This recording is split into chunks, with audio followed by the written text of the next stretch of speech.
Assalamualaikum sahabat Bintang Pagi. Permasalahan penggabungan Irian Barat atau sekarang dikenal dengan nama Irian Jaya, sebenarnya sudah lama muncul, yaitu ketika diselenggarakan konferensi meja bundar di Den Haag, Belanda, pada tanggal 2 November tahun 1949. Pada awalnya, mengingat tidak tercapai kesepakatan saat itu, maka poin penggabungan Irian Barat kepada Indonesia akan dibicarakan secara bertahap sampai dengan 1 tahun ke depan setelah konferensi meja bundar selesai. Namun apa yang terjadi sahabat Bintang Pagi? Sampai dengan 12 tahun ke depan, permasalahan ini tidak juga terselesaikan. Justru pihak Belanda ingin menjadikan Irian Barat sebagai negara boneka mereka. Ini terungkap pada bulan Februari 1961 Belanda membentuk parlemen dan disusul dengan pembentukan Komite Nasional Papua pada tanggal 19 Oktober tahun 1961.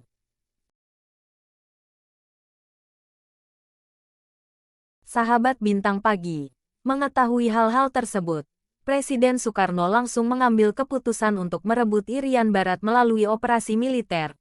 Hal ini dibuktikan beliau dengan mengeluarkan Komando Trikora pada tanggal 19 Desember tahun 1961 di Yogyakarta.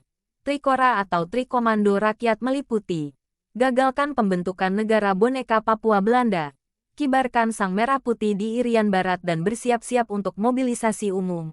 Komando ini disambut dengan gegap gempita baik oleh militer maupun seluruh rakyat Indonesia.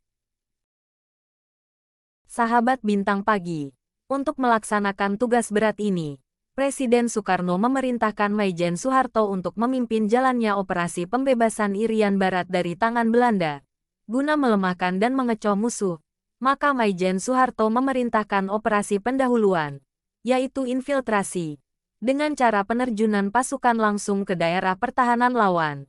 Karena sulitnya misi yang akan dilaksanakan, maka Maijen Soeharto menerjunkan pasukan-pasukan terbaik Indonesia yaitu RPKAD dan PGT Auri atau Pasukan Gerak Cepat Angkatan Udara Indonesia didukung oleh satuan-satuan ZENI yang sudah sangat berpengalaman.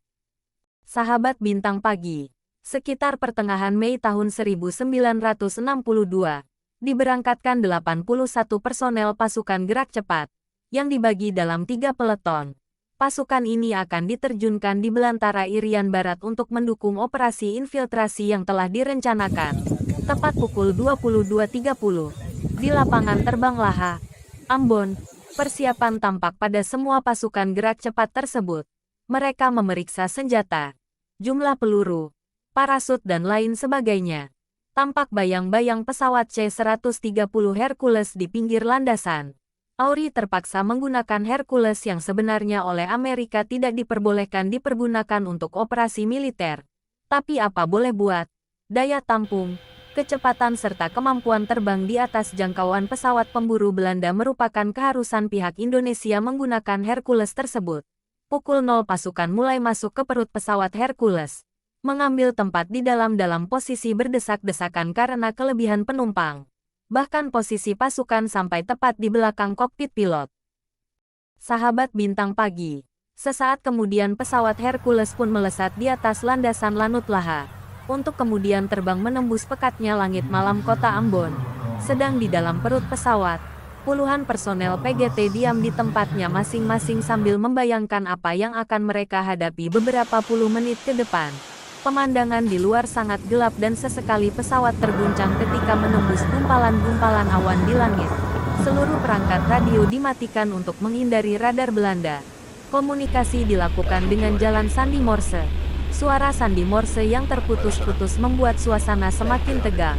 Tepat pukul 1, Jam Master memerintahkan penerjunan seiring lampu indikator yang menyala hijau. Pasukan airborne andalan Indonesia ini pun satu persatu melompat keluar dari perut pesawat. Nasib mereka sekarang bergantung pada beberapa tali nilon yang mengikat tubuh mereka dengan parasut.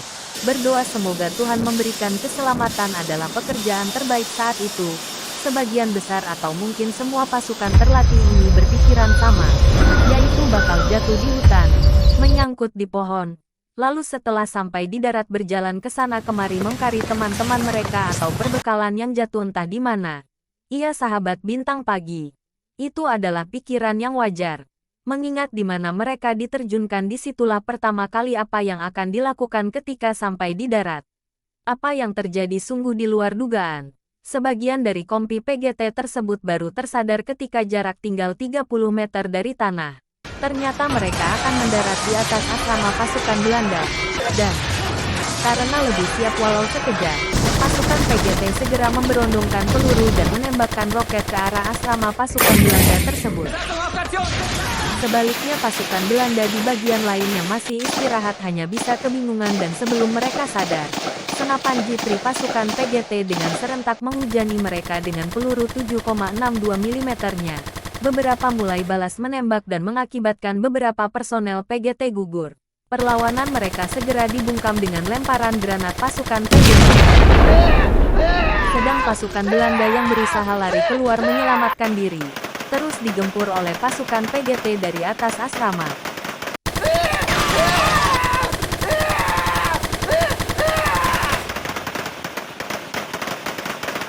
Sahabat Bintang Pagi, akhirnya dengan susah payah dan menderita korban yang tidak sedikit, pasukan Belanda berhasil melarikan diri menuju tempat yang lebih aman, yaitu di salah satu lapangan udara Belanda tidak jauh dari asrama mereka. Akhirnya, pasukan PGT mampu menguasai asrama Belanda sepenuhnya. Kemudian pasukan PGT bergerak menuju hutan untuk menghindari serangan balasan pihak Belanda dan meneruskan misi infiltrasi mereka. Demikian sahabat Bintang Pagi, salah satu dari sekian banyak perjuangan pasukan PGT dalam proses integrasi Irian Barat. Terima kasih telah setia menonton. Jangan lupa like, komen, dan subscribe-nya sahabat Bintang Pagi. Wassalamualaikum warahmatullahi wabarakatuh.